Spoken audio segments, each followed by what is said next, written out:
Well, hello everybody. On the bench today we have the B&K 1801 frequency counter that was sent in from a viewer and donated it to us, and I just want to get a quick look at it. Now I am using the webcam system with OBS Studio, and you know, I listened to your comments and stuff, and everybody pretty much said it was okay. I did have two concerns that was brought up in the last video about using this. One guy said that he was running 720 and that the video wasn't clear around the edges as it should be, and I can understand that running 720. Now I've gone back and I've looked at the video and you know, higher definition, and I didn't quite see no problems with it. But I know if you run some of this video, and some people have to, you know, they can't run it at 1080 or 4K or whatever, so they have to select a lower frame rate, and you know, it's the only way some of them can watch them. But what I've done now, I've took the Sony HDR CX240 and got it overhead.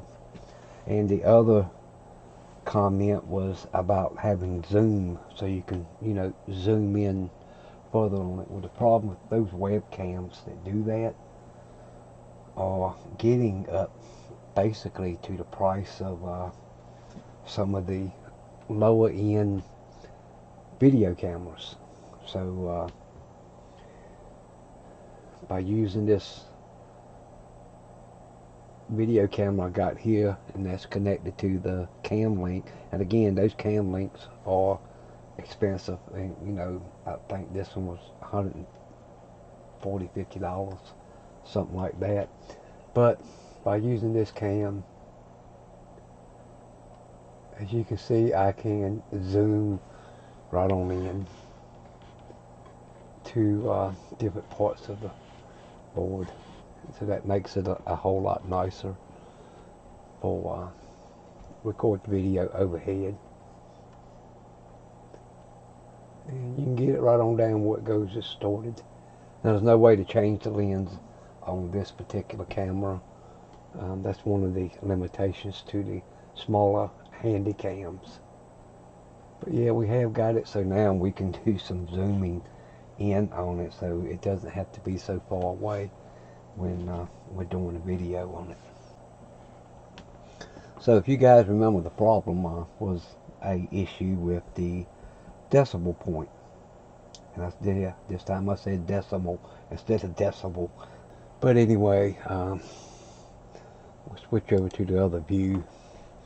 You can see that I'm putting 10 megahertz into the counter, and we're missing a decimal point that's supposed to be right in between the first zero and the second zero. Now if we go up to the frequency and we put in 9.0 megahertz, you can see that our decimal point is there. But anything over 9.999 megahertz will lose the decimal point. Even going to 20 megahertz, we can see that the decimal is not present. So this particular one behind the 10 does not seem to be working.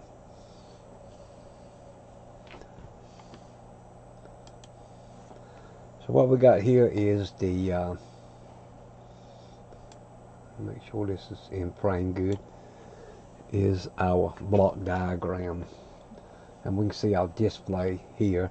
Now this is something else I got to figure out how to do, how to get a pointer on screen where y'all can see it. But you can see right down here on the bottom we got a display, and directly over top of that, and this is in this little block that says display, but over top of that in the middle you see decimal point drivers. Now that makes it look like it is on the same board as the display stuff, but it is not. It is actually on the board. And what these two are two transistors, 2 NPN transistors. But if you follow on back over to the left of that and up, and then over to the left again, you'll see the multiplexer. And that's 2 IC chips in that circuit, IC 26 and IC 27. Okay, so if we go to the schematic, you can see up here at the top the second and third digit from the right. You'll see 2 drop downs. That's 23 and 24. And where these are located at,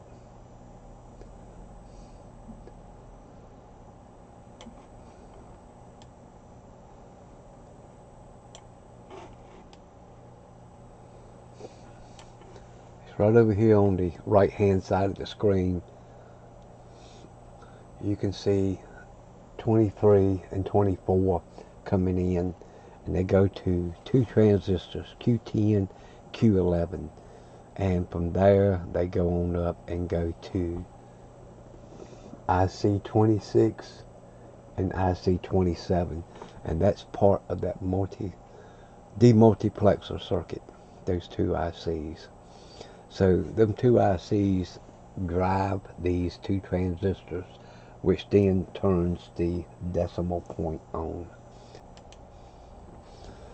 And those 2 transistors are located right down here in the front, just behind the display board.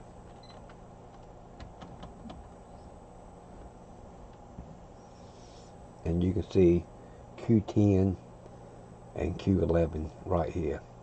And then my MPS 2369 NPN transistors. So what I need to do is just check the voltages on these and see exactly what is going on, to see if those transistors are coming on and showing voltage.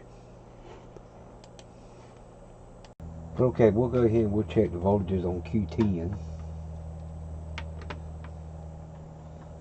And I don't think this will be the one that we need to worry about, but we can get a reference on it.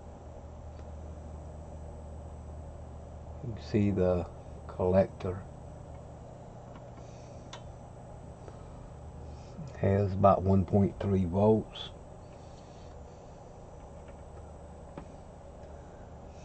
The base is 0.696, and the emitter should be close to ground. Yep, and it is. So if we go to Q11 and do the same thing, check the collector, and that's showing 4.35 volts. And then we check the base,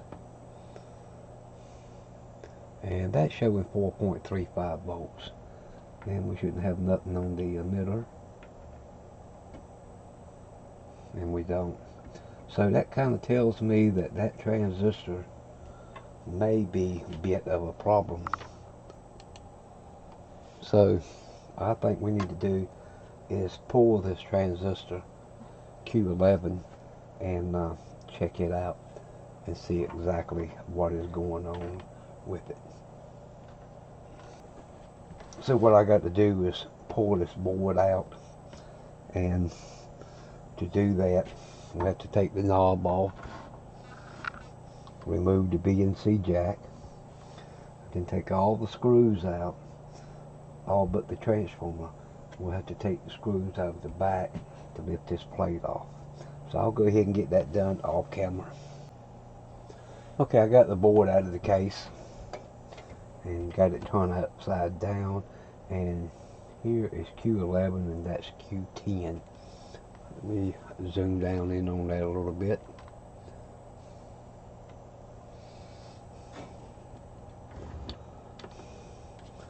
And we want to remove Q11, and what I'm going to do is freshen up this solder.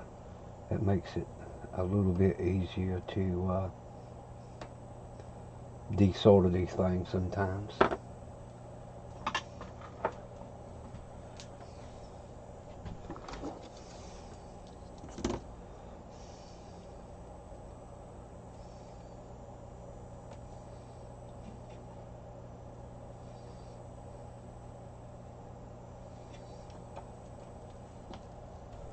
And just take our desoldering tool and hopefully zip them right off.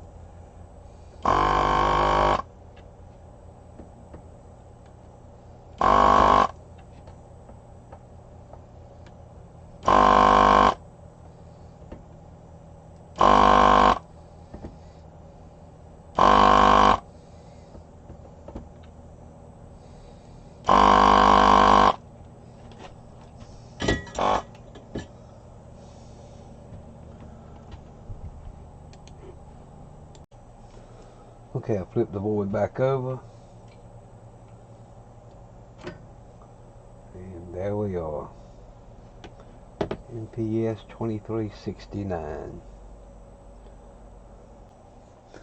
Okay, so this is just a simple thing. I've showed this before here on the channel, but I got the transistor and NPN emitter base collector, and it's just connected up to those 3 leads, which are connected to the transistor. We got our multimeter in diode mode.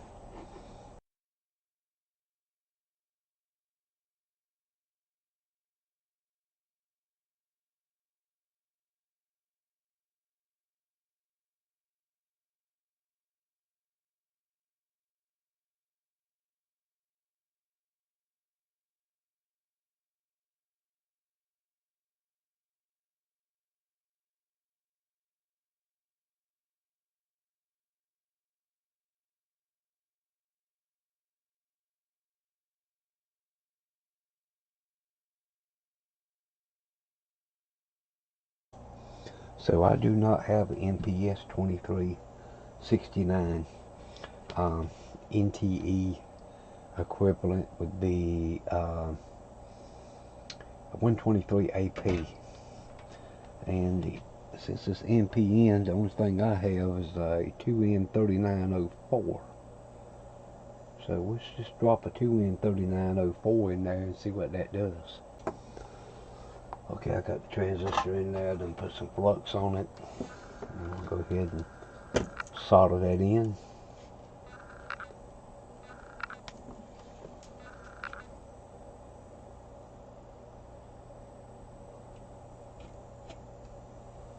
Flux is your friend.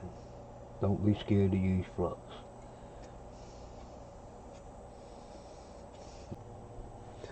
Okay guys, transistor in, the board's back in, cover's still off. We want to check and see if our decimal point is up and running now. So we'll go ahead and turn the unit on, and then I'll turn the RF on, the generator, and there it is. There is our decimal point. And to make sure that we didn't miss anything else up, we'll go to 1 megahertz,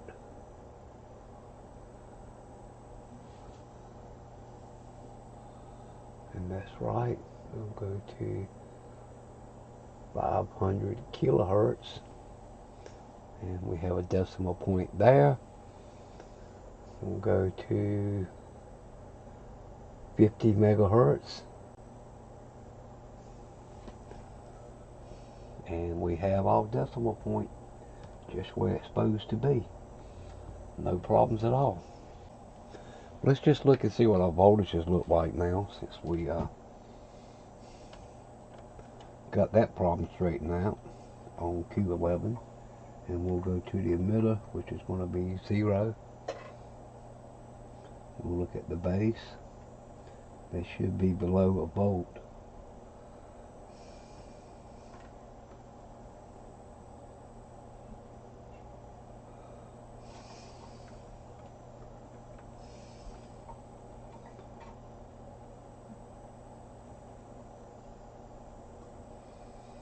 It's 0.76.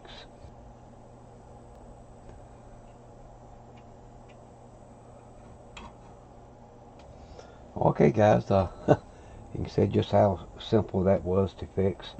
I know the original owner said that he didn't come right out and say it, but he's hinting around that the decimal drivers was bad, and he was absolutely correct.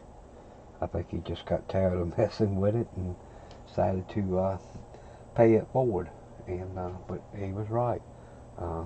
MPS 2369 is toast. Alright, there we go guys. B&K Precision 1801 frequency count, all back up and running, and you can see it is off just a hair. There's a 1 at the end, but I won't worry about calibrating it. To calibrate this, there is a little hole on the side. Stick a non-metallic screwdriver in there, and there's a trim part for you to adjust the frequency. And the reason why I won't adjust it here on the bench, I'll put it where I'm normally use it at, and I'll plug it into that AC socket, and I'll let it warm up 1 hour and then calibrate it. So anyway, very simple fix. Wasn't hard at all. Just had to jump right in there, look at the circuit, and figure out where the problem could be, and that took care of it. So guys, let me know about the setup. Like I say, I am using the Sony overhead now with the zoom feature on it. I think that'll work a whole lot better to be able to have that up there. Now that does take my cam link away from the Andestar microscope, but I still have the other microscope that's USB driven. And the problem is, I think I've got let's see, it's 8. I have 10 USB ports on this computer, and at the moment every one of them is full.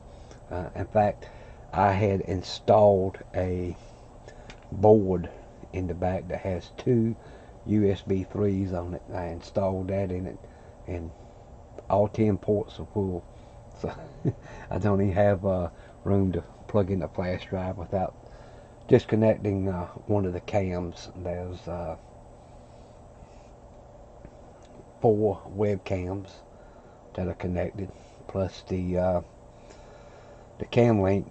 You know, you plug it into a USB, and then you plug HDMI in the end of it. And again, those things are kind of expensive, and I would like to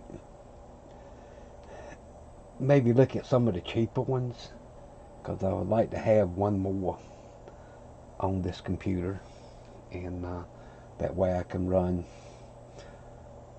another camcorder instead of using a webcam. So you know, that would take the place of one of the USBs that's already filled up. But I want to, you know, try to get the best video quality I can while using this system that we're going. And also I want to know how the audio on this sounds. You know, like right now I'm using the audio on this Logitech camera. Now this is cam 1. I'm using the audio from it. Alright guys, this is cam 1 audio that I've been using the whole time. I've got the Blue Eye Snowball microphone back up and running, so I'm gonna switch to that. And this is the Blue Eye Snowball microphone, and I can see it's not as sensitive as the other mics, but it does work. And this is Cameras 2 audio and Camera 3 audio. So there's 4 different audios there for you to compare to, and maybe you can tell me which audio sounds the best for y'all. Anyway guys, that's it for now. Like I say, leave your comments down below, If you like the video, please hit that thumbs up button. It always helps. And guys, we'll see you in the next video. Bye now.